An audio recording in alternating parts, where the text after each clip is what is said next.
Hi, so today we're going to be doing a support VOD, okay? The reason I'm doing a support VOD finally is because a lot of people that come to me for coaching, most of them are junglers or most of them are mid laners, and I don't really have many ADCs, many top laners, and many supports. So I'm going to cover most of those lanes. You know, since I'm coaching again, maybe I'll get a few of those off roles, but for now, I'm going to be going ahead and showing you how to lane like a challenger support to my knowledge, right? Now, immediately, we have a number of things going on here. Biofrost is going to be the one we actually analyze.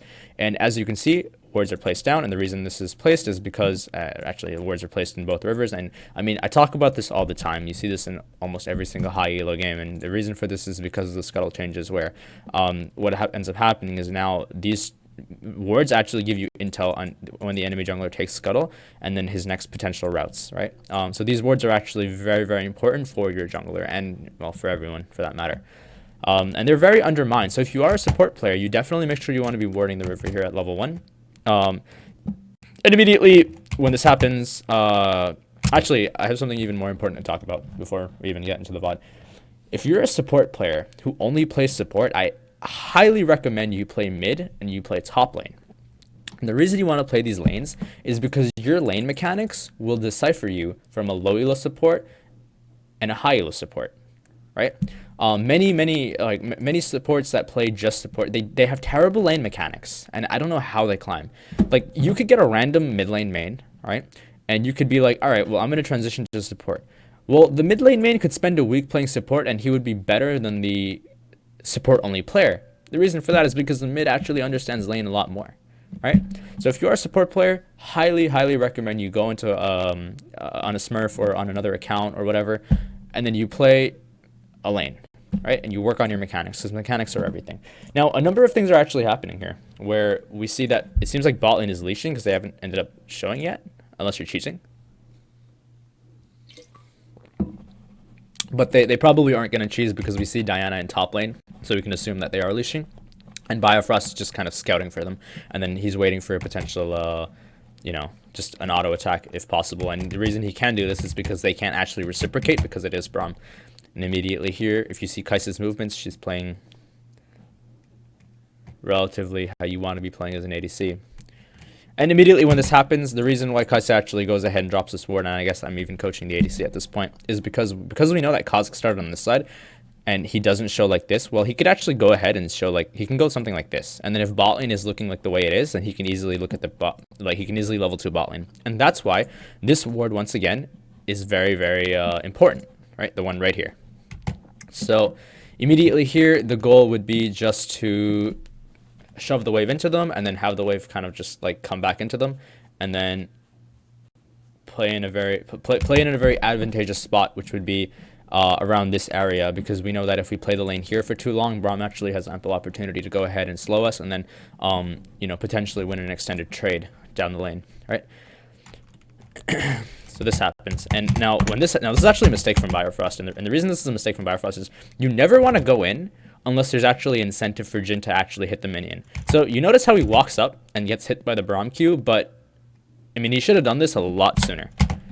Like, he should be going in and flaying on the count of this minion. Once this minion goes down, flay, auto, Kai'Sa autos, these 3 minions jump on him, he pulls the wave back, the wave then locks here because this minion is obviously going to lock the lane here, and then you just play the lane accordingly by shoving it in once this wave gets closer. Thus this wave then meets closer to the tower, and then because the third wave will reinforce the second a lot quicker, it'll push the 4th, 5th, and 6th towards us, and then we can basically play the lane here, right? Okay, so, and we know Kha'Zix started bot, so the reason they can also play up like this is because they can assume that Kha'Zix isn't going to show. And once again, he actually ends up taking a lot of damage and takes a pretty bad trade, but because he already took a bad trade, one thing you definitely want to always be cognizant of is if you are taking a trade, you have to trade back damage because you will lose the lane, right? But he ends up actually doing that exactly, and wow. Okay, Kha'Zix shows. And he flashes. That's really good. Actually gets first blood. This is really well played by him, actually.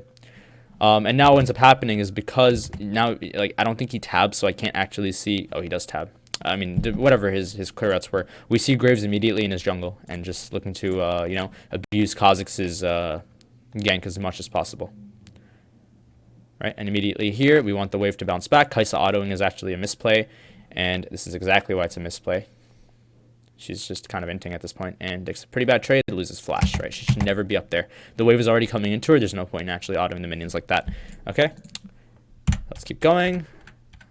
You can see it in his eyes. He's so tilted after Kai'Sa did that. But immediately here, now it's just farming into tower. It's very standard stuff. We know Kha'Zix is now, he shows bot side. So Kha'Zix does something like this, right? Graves then clears his right-hand side. Kha'Zix is now completely boned because now his only clear routes are on the right-hand side, because he can assume that this and this are obviously gone. And now what ends up happening is we have to be once again more cognizant that Kha'Zix can still come, but then even if he does come, it's actually an error because Graves is in close proximity to our lane. And thus we can actually go ahead and build a slow push and then use the minion advantage that we already have to oh, actually she wants to recall. Okay, so because she wants to recall and because she took that lethal trade and she just wants to shove the wave, she's just going to recall here, and that's why they don't slow push the wave. Instead they just hard push it. And now this sweeping lens doesn't really make sense because there's never really going to be wards here, so this is not really good. But this is kind of an opportunity where you have no reason to recall, and then you should just be waiting for your jungler to kill this, lantern him in, and then look for a 3-man onto mid, right? And then simultaneously, you can also basically get intel on Kha'Zix because you can assume Kha'Zix is potentially, his Raptors are up and are most likely being taken right now, and his Golems are also up depending on what his CS was when he showed into the bot lane, right? And then you can basically deny him from coming in and ganking, even though the gank wouldn't actually work because the lane is essentially just shoving back into you. This plant is really good, and this is just kind of covering, giving intel, okay? But as you can see, there's always a purpose to his movement. And I mean, we can talk about plants for a minute, right? Like this plant, like is really good because it obviously gives you vision, right? But if you are playing, for example, on the on the blue side, and when I mean by blue side, I mean red side. This like here, imagine your Kha'Zix's team or something, right? Well, then you can assume that Graves has ample opportunities to actually go ahead and use this plant to actually come onto you. And then what you can do as a support is just ward this or just walk up here if it's safe, and then just kill the plant because you know the blasting plant is also going to be here. Not right now, obviously, but when it does spawn, you want to be aware of that. All right, so a lot of things happening here. And the wave is coming into us, and we're in a great spot. Kha'Zix shows on the left-hand side, and we're in a really safe spot. And this is really good for us, actually, because now what ends up happening is because the lane is over here, and we are an all-in champion, and essentially so is Braum, right, with R, we can basically wait for the wave to get thinned and then just kind of look to all-in because of all the space we have between the tower and the where the lane's actually being played, right? We see Kha'Zix's rubber banded camps have spawned on the right-hand side, and now he's just going to go ahead and farm it where, yeah, so he's on Raptors right now. And Kha'Zix can't do anything in bot lane, and Thresh and Kai'Sa know this completely because, well, the lane's in a really nice spot, right? And if you were, I mean, he goes sweeping lens pretty early here, but if you were, for example, you didn't have a sweeping lens, you should definitely ward here because what ends up happening is because if Kai'Sa doesn't actually have the vision here, then she's actually completely zoned from Braum Q up until here. And then what ends up happening is now she's forced to play the lane in a very more narrow area with the minions coming in, thus giving Jhin ample opportunity to pretty much just harass her as much as possible, right? So if you are playing Thresh here and you don't have the sweeping lens, he did opt to go sweeping lens, and obviously you wouldn't want to place the pink ward because it'll be taken out. Place the ward here, right? And then that really is really helpful for your ADC. Likewise, when you are playing bot lane, you want to avoid walking in angles like this. You want to just kind of be hovering over here. If you walk in an angle like this and Braum walks like this, he can easily Q you. Okay, and now Kha'Zix can't do anything because we know where Kha'Zix is, and you see the pings going down, and the only thing that could potentially happen is a dive, but good luck doing that. He can't really dive, especially such early levels, and especially with the fact that Thresh is, you know, the champion is on. And Kha'Zix is set to show mid lane. We can assume that we have a timer on his entire left side camp.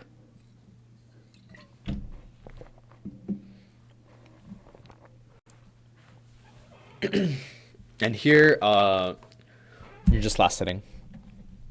Right, and if you look closely, because Kai'Sa only has, I believe, the Doran shield or the blade, I actually don't know exactly what she's running right now, but, I mean, she should just be running blade here, but She can't actually kill this minion immediately, so as a support, it's your job to auto and then communicate through pings that, hey, I'm going to auto this minion, you know, kill it.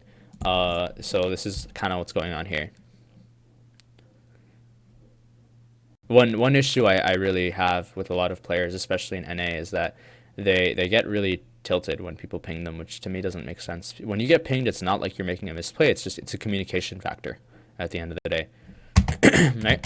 Now we know where Kha'Zix's next clearouts are. He's most likely on the left-hand side, and because he's on the left-hand side, there's no reason for us to actually play the lane here because we can, you know, we already have a ward for one, and it's better if we play the lane here because let's say if Kha'Zix does come in randomly and then somehow gives up his wolves or something, then we can just simply lantern or AD carry out from danger. So this is really good. But if you were playing like a poke support, like Karma Sonar or something, and the enemy jungler does have initiative on the right-hand side of the map, in this case he doesn't, so don't get this stuff mixed up, then yes, you can actually position on the left-hand side, which would be kind of counterintuitive. But what ends up happening is this basically grants you more vision of the river, and it gives your ADC safety. And because you're looking at the map a lot more than your AD carry, you can find out just through the enemy's intent if the jungler is actually around your area of the map, right? And here, look what's happening. Jhin wants to get this farm. Or not Jhin, sorry. Braum wants to get the CS. Because Biofrost is cognizant that Braum wants to get the CS, he can go ahead and immediately land the hook, because by the time that Braum does finish off getting this minion, his only movement is back over here. And when he does walk back, it's a very easy Q. Very easy Q into auto, potentially a flay. These minions may jump onto him, but it's okay because he can actually sustain the damage, mainly because he has the cookie, and more importantly, it's because Jhin is way too in far proximity to actually do anything, and then Kai'Sa is a lot closer, thus the trade actually becomes advantageous for Biofrost. But he doesn't actually land the Q. Instead, he just kind of predicts the movement there, which is good. That works too, I guess. And now we're just kind of playing the lane out. Yeah, it's hit. This is really good. I don't even know how he does this, actually. That was really, really high level. So you see his intent, and this comes back with actually I figured out how he does this. Jin's moving up with the fourth shot. Well, it's very obvious Jhin wants to get the fourth shot. Even if these minions reciprocate damage onto him, it's not enough damage because Jin's willing to basically trade like 20% of his health for like 30% of Kai'Sa's, and then maybe like 22% of his health because then these minions actually auto him. But then he's willing to completely take that trade off, mainly because he has the Braum Targon's passive, right? And then we're actually running coins, so we do lack a level of sustain. And because this is happening, Biofrost immediately understands that this player's intent is to go towards the minion, thus he's just going to go in because the only way he can walk back after hitting Kai'Sa is this way, right? So then if you look closely, right here, hook goes down, and this is beautiful. I mean, I thought he missed actually, but yeah, and then Kai'Sa ends up dying, which is a big misplay on Kai'Sa. Now, let's say if Kai'Sa didn't die, then you hard shove the wave, and then you recall, you bounce back, and then you have another freeze, because now you know by the time that the wave is being played here, Kha'Zix is probably going to be on the right-hand side, right? And that, once again, is another dodge opportunity from Kha'Zix's ganks, okay? Let's go ahead and play the lane, and then I think that this is just really tilting, actually, because now he's forced to farm the minions. I mean, regardless, it bounces back into him, so it's totally fine.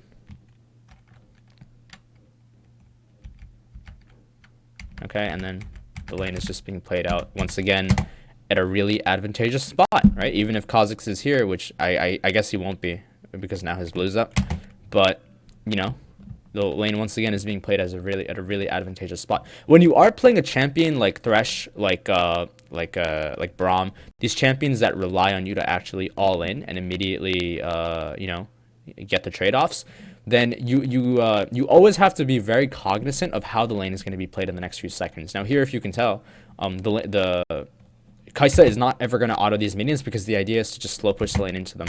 And he's never going to let Jhin actually walk up to get the CS, just because he's going to force Jhin to kind of come into this angle unless Braum actually invests wards. But if Braum does invest wards, then this pink ward actually is really, really important. It's the biggest reason why Biofrost put the pink ward here, is because he knows he's advantageous in the lane, right?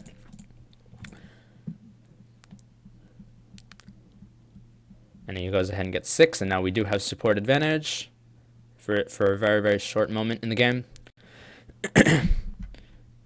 And he's just kind of chilling. He's just kind of waiting for, you know, for them to farm and mess up, and then he's just going to all in them, because that's what Thresh does, essentially, right? And it seems like something does actually end up happening here. And then they actually get Braum ulti, which is really good trade. Right? So this is just standard stuff, and then this happens.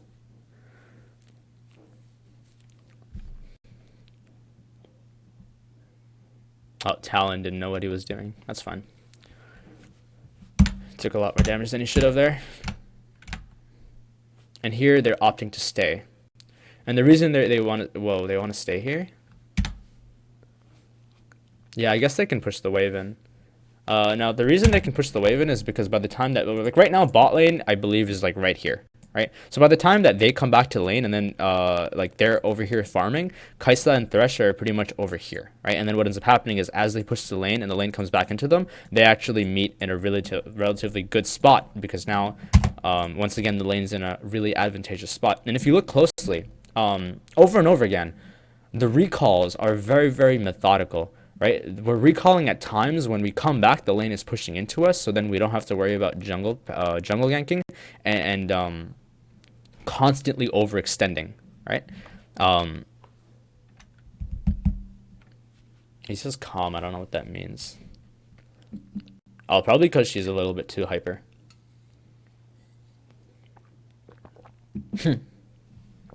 Yikes. Okay, this is good. And this once again sets up our jungler, but we cannot go for the ward here in the tri-bush. Some classic high elo toxicity you're witnessing right now.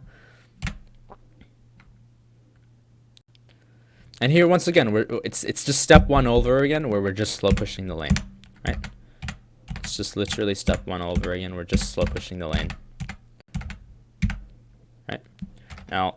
Oh, okay. We'll talk about what happens here. So it seems like both laners just recall. I don't know why, because I ended up skipping the video. And Biofrost wants to stay. Now, the reason he's doing this now, this is actually really, really subtle. Now, if the lane meets here, what ends up happening is the next wave actually comes in and reinforces this current wave a lot quicker than our wave does. And what ends up happening is now this wave actually pushes into us, right? And then the lane once again is frozen here, right? And now the way Biofrost actually, like, look what he does. He takes a little bit of damage just before, I believe. I don't think he recalls here. I don't know what he's doing, but oh, he's recalling here. He must have like an item or something. But if you notice here, you see how like this next wave is going to reinforce this one first, and then this is just going to immediately push into us. And this is very, very subtle, right? Now, if you're playing in low MMRs, your AD carry might not even be able to understand this, and he'll just keep autoing the minions. However, if you are playing in low elo, I advocate you just play mid and top. Don't play support in low elo, because support in itself is a very high elo role, right? Biggest reason is because you're relying on someone, essentially. And then once again, Kaisa doesn't actually opt to freeze, and the idea is just to slow push the lane, or not to slow push, but to hard push the lane in.